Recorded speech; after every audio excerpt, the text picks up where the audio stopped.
সবাইকে স্বাগত। শাফিন আহমেদ, যাকে নিয়ে এখন খুব আলোচনা হওয়ারই কথা। প্রাসঙ্গিকভাবে শাফিন আহমেদের সঙ্গে মাইলস ব্যান্ডটি নিয়েও কথা হচ্ছে। বাংলাদেশি মিডিয়ায় মাইলস ব্যান্ডের এবং শাফিনকে নিয়ে এক ধরনের ভুল তথ্য ছড়ানো হচ্ছে, আর এই ভুলটা বিবিসির মতো সংবাদ মাধ্যমও করেছে। আসলে বিবিসি বা আন্তর্জাতিক যে মাধ্যমগুলো বাংলাদেশে কাজ করে, তারা বাংলাদেশি নিউজ যে সংস্থাগুলো আছে বা সংবাদপত্রগুলো আছে, ওখানে কিছুটা তারা তথ্য সংগ্রহ করে। তাদের আসলে মেইন স্ট্রিমেই বেশি কাজ। সংস্কৃতি বলেন, খেলাধুলা বলেন, যখন ইস্যু হয় তখন তারা সেই ইস্যুতে ফোকাস করে, যে কারণে তথ্যগুলো তাদের সবসময় যে সঠিক হয় তা নয়।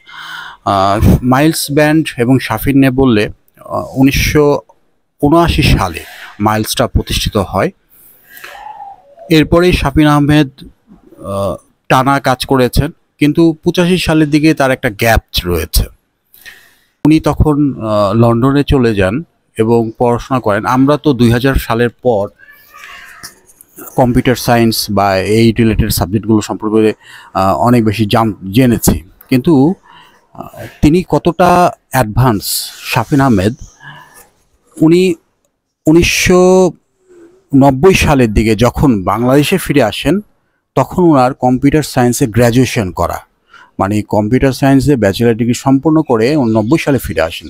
মানে উনি আসলে সেই সময়ই কম্পিউটার সায়েন্সে পড়াশোনা করেছেন। যাক, সে প্রসঙ্গ। এখন আসি যে ভুল তথ্যটি আসলে আমরা দেখছি মাঝে মধ্যেই, বাংলাদেশে অনেক মিডিয়া লিখেছে, সেটি হচ্ছে যে মাইলসের প্রতিষ্ঠাতা শাফিন এবং হামিন আহমেদ। আসলে এটা সত্য নয়। সত্য নয় এই কারণে যে প্রথমে মাইলসে যোগ দেন হামিন, পরে শাফিন। আর মাইলসের প্রতিষ্ঠাতা হচ্ছে ফরিদ রশিদ। উনিও লন্ডনে থাকতেন। লন্ডন থেকে বাংলাদেশে যখন আসেন, তখন তিনি এই ব্যান্ডটি প্রতিষ্ঠা করেন। আর শাফিন এবং হামিন দুজনই একেবারে মানিক জোড়, যা করেন একসঙ্গে। তো একদিন শাফিন এবং মাহিন দুজনেই কিন্তু কমন বন্ধু আছে, তাদের মাধ্যমেই আসলে ফরিদ রশিদের সাথে তাদের পরিচয়।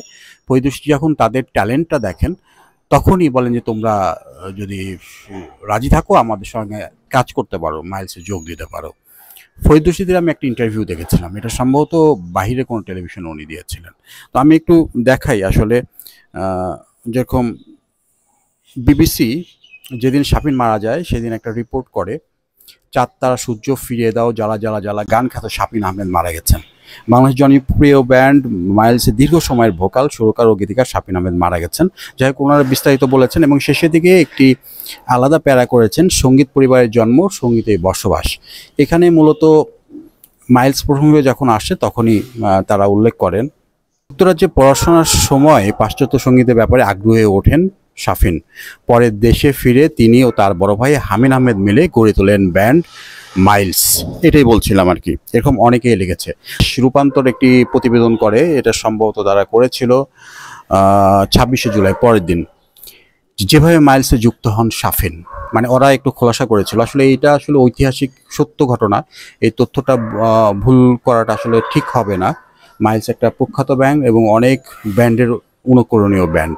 তারা রিপোর্ট করে এরকম, মাইলস ও শাফিন আহমেদ এ দুটো ছিল অবিচ্ছেদ্য নাম। যদিও অনেকেই মনে করেন মাইলসের প্রতিষ্ঠাতা শাফিন আহমেদ, আদতে তা নয়। তারা একবার ক্লিয়ারভাবে লিখেছে। মাইলসের প্রতিষ্ঠাতা ফরিদ রশিদ। লন্ডন থেকে দেশে ফিরে একটি ব্যান্ড গঠন করেন ফরিদ রশিদ, নাম দেন মাইলস। প্রথম লাইন আপের কয়েক মাস পরেই দলটিতে যোগ দেন সহোদর শাফিন এবং হামিন আহমেদ।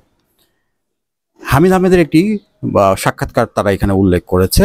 হামিদ আহমেদ সেই সাক্ষাৎকারে বলেছিলেন, 1979 সালের কথা, আমরা কিছু কমন বন্ধু একসঙ্গে নিয়মিত আড্ডা দিতাম, যেটা বলছিলাম। সবাই মিউজিক করতাম। মাইলস গড়ে ওঠার কিছুদিন পর ধানমন্ডিতে বন্ধু মুসার বাসায় ফরিদ রশিদের সঙ্গে আমাদের দুই ভাইয়ের দেখা। মুসা তখন মাইলসের রিদম গিটারিস্ট।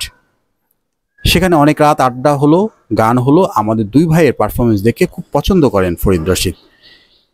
এর কয়েকদিন পরেই আমাদের অফার দেন মাইলসে যোগদানের। আমি রাজি হয়ে যাই।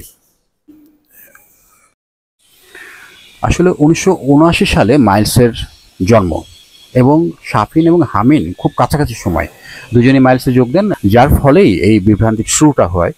এবং অনেকেই এই বিশেষ করে অনেক সংবাদ মাধ্যম এই তথ্যটি আসলে প্রচার করেছেন আসলে এগুলো তো আসলে এক ধরনের দলিল, ভবিষ্যতে এগুলো বিভ্রান্তি আরও তৈরি করবে। এই কারণেই আমার এই কন্টেন্টটা, যে আসলেই মাইলসের মতো বিখ্যাত একটা দল, তাদের জন্মলগ্নটা কেমন, কিভাবে যুক্ত হয়েছিলেন, এই বিষয়টা স্বচ্ছ তথ্য থাকা দরকার। আর এটা সত্য, মাইলস জন্মের পর থেকে এই দুই ভাইয়ের মতো কন্ট্রিবিউশন আর কোনো সদস্য করতে পারেনি, বিশেষ করে শাফিন আহমেদ। আপনারা যদি খেয়াল করে থাকেন, উনি যখন গান গেয়েছেন তখন তো গিয়েছেনই, এছাড়া যখন স্টেজে থেকেছেন অলওয়েজ তার হাত চলেছে, হাত না হয় কণ্ঠ। সুতরাং মাইলসের বড় কন্ট্রিবিউশন শাফিন আহমেদ, তারপরে অবশ্যই হামিদ আহমেদ। শুভকামনা এই ব্যান্ডটির জন্য।